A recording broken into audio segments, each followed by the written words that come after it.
Okay, yes, I am videoing. So here's my topic of today.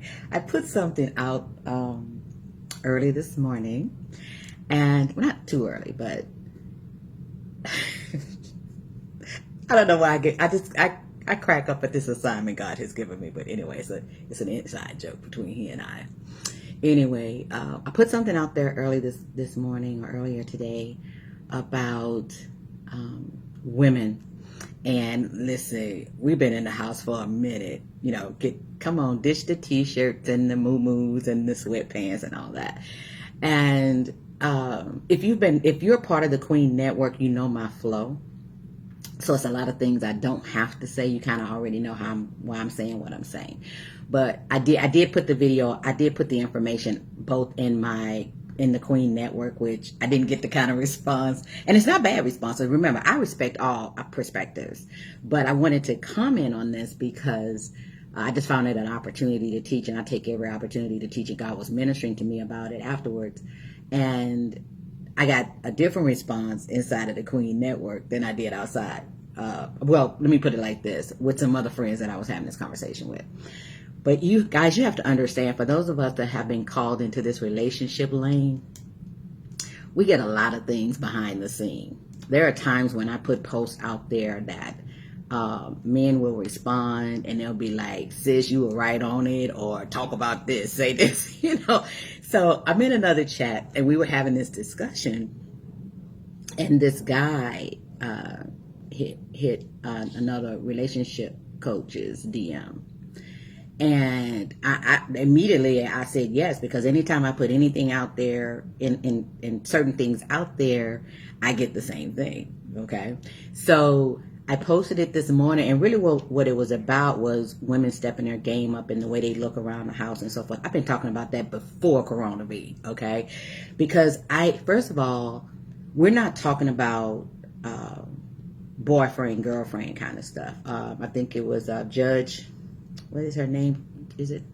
What is her name? Judge told her, I think I may have put it out there. She said, you don't give wife duties on a girlfriend salary. So I'm not talking to girlfriends and boyfriends. I am talking to spouses. I'm talking to husbands and wives, and those wives that want their marriages to last 20, 30, 40 years. So yeah, when you in your 15 years, but no, when you're in your 20s and so forth, and I did see this though, and this is no slight to anybody, guys. I'm using this as an opportunity to teach.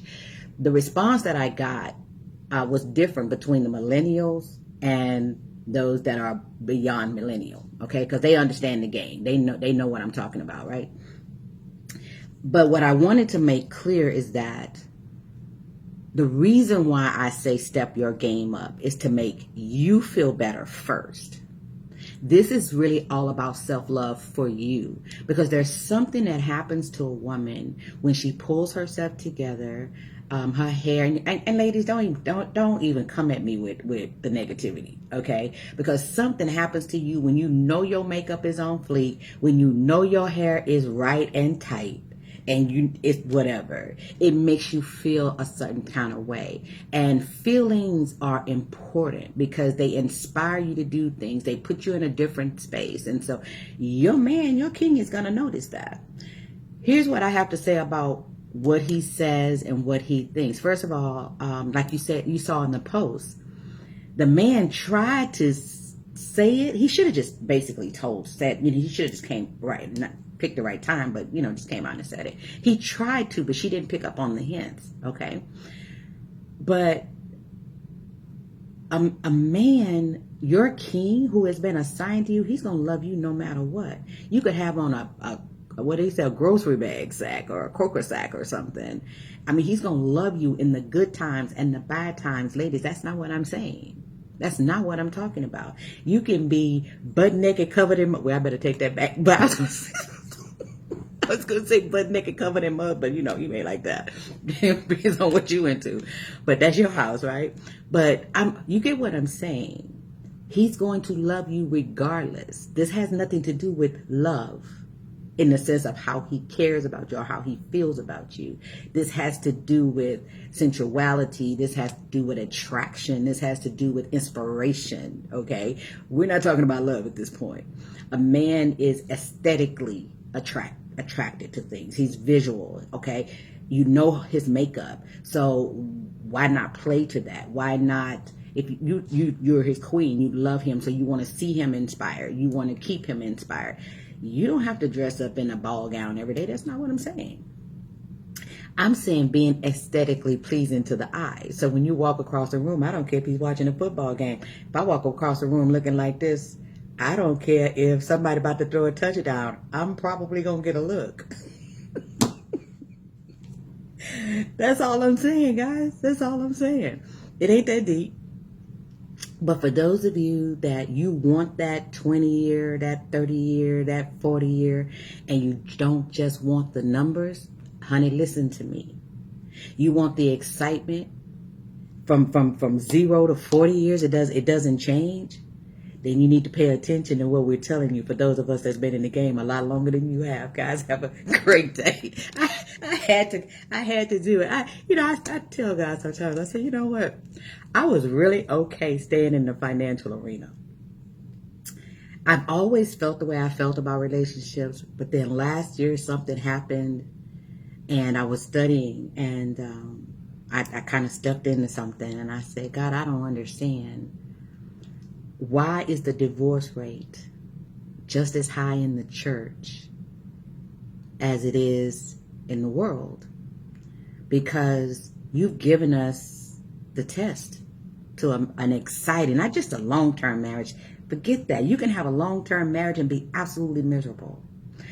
To have an exciting, sensual, sexually fulfilled marriage in your 30th and your 40th and your 50th year and not have to settle for what is, okay? But it's all in how you play it out. And ladies, you have more control than you think.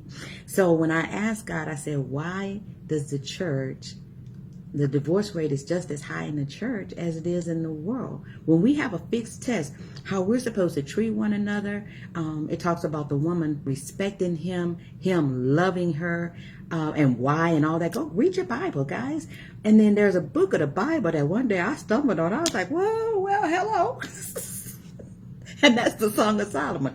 Every husband, I ought to put that challenge out there. Every husband and wife that comes across this video, I dare you to read the his and the her section of the Song of Solomon to each other. Put the kids to bed because it's about to be on and popping. But of course, unless you're probably in a marriage retreat, that doesn't get discussed. I've been in marriage retreats where that doesn't even come up. Okay. But listen, for those of us, this is our assignment. And I love my assignment because here's what I love about my assignment. I'm free. I'm free. I'm no longer bound. What's that song say? No more chains holding me. So I'm okay with what God has called me to do. And I know I'm going to get the little tug and pull. And that doesn't matter to me. Here's what I want to do. I want to make sure that we do something about the divorce rate inside the kingdom of God. And you have to understand, for those of us in this lane, we're hearing from the men, ladies. We are hearing from the men. Okay, so yes, they are basically confirming everything that we're saying. Now, is it all inclusive? Absolutely not. Because let me do this, and I'm getting off here. I got a conference call I need to get on. Your moo as it is, maybe as sexy as hell. I didn't say that. I wanted to say heck, but anyway, I said it. But yeah, your moo may be sexy as heck to him, but you know your man. Okay, but you also know if when he's not. Okay, you know what stimulates him or whatever. But here's what I was getting ready to say. I got a little sidetracked. Here's what I was getting ready to say. Is that one of the things that I'm really focused on is that women understanding who they are. And something happened last year when I stepped into another level of that. I became more conscious of how I felt and what I projected. And a lot of that had to do with how I looked, how I felt about myself, how I felt about my body. I started focusing on my health. I wasn't focusing on losing weight, ladies. I was focused on my health. And then everything else just started to change. And I stepped into another level of my femininity, which I didn't even know I was bound in until God released me in it. So yeah, you guys have kind of seen some of the visual effects of that. But I'm going to jump off of here because here's what I wanted to say about the whole moo thing. Whatever is your deal is your deal. You see how I'm dressed today. Guys, this is pretty much what I wear around the house. I love sarongs. Wherever I probably have a sarong from every country I've been in because I love them. I love the way they flow over my body. Very soft, very comfortable. I can do a zoom in this, you know, because I've learned how to tie them in different ways. I love this one because this one's got the little strings and stuff, you know. I just love the way it makes me feel. I don't love the way a moo makes me feel. It's shapeless. It doesn't, you know, it doesn't flatter my body, and it doesn't make me feel good about me. It just, that's me though. Okay. So I'm saying whatever puts you in that space, darling, you wear it. Now in the Queen Network, you guys know we revoke your Queen cards if we come and find a moo in your closet. Anyway, that's an inside joke. Guys, have a great day. Mwah.